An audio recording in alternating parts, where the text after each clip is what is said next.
Aaron Hicks, 32 years old.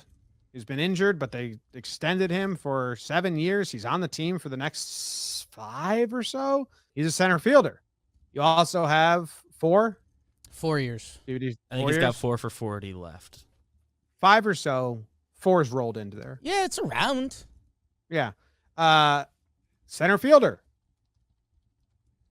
Judge can dabble. Gallo can dabble. Like if they were to say that Hicks was going to get primary starts, but Judge and Gallo would relieve every now and then, like okay. The only problem is we haven't seen Hicks play a good center field since 2019. Or is it 18?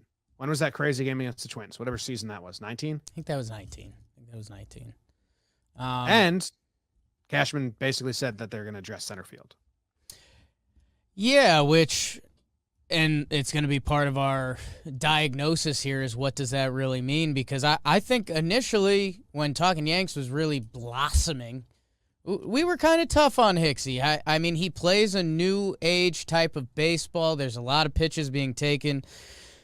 That being said, like when you compare Aaron Hicks to center fielders, which, we give this speech about catchers and Gary, we give this speech about shortstops. Center fielders are very much in this box that go look at center field production last year. There's not a lot of guys that put up big numbers. There's very few. I think we'll talk about some of them later.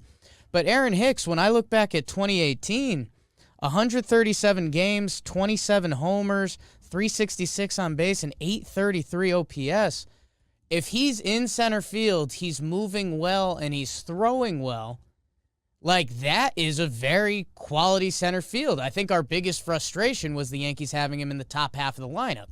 If we got that from a 7-hole Aaron Hicks, I think we'd be like big Aaron Hicks fans. So there's kind of been a progression with Hicksy.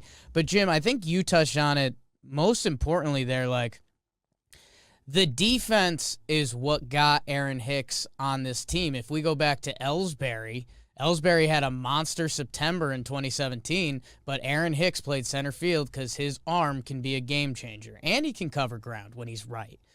Sometimes the routes get funky. On top of that, it's the injury risk. I mean, he played 32 games last year.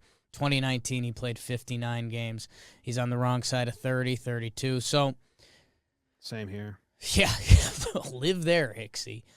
Just don't have the 4 for 40 coming. So, he's the guy you have to circle first when you talk about all of this. And I was on a pretty big, I think he's going to be traded kick because 4 for 40 in the realm of contracts isn't too daunting.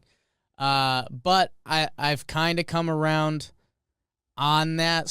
We'll see where we land this episode, because at the same time, when we talk about value in players, Aaron Hicks is at, the lowest it's been. With the contract attached, the injuries, and the recent performance, his value's at a low. So if, he looks good in the Summer League and the Yankees think he has some Aaron Hicks, there's a pretty good conversation to, bring him back, and maybe he's not 3-hole Aaron Hicks. For sure. I mean, I think that he's going to be back. Would you say he's the guy if you had to place a bet, you'd bet on him being in center field to start next year? Yeah. It would be someone that's currently on the team. It would be my bet, but no. I know. Said they were going to get a center fielder. So no.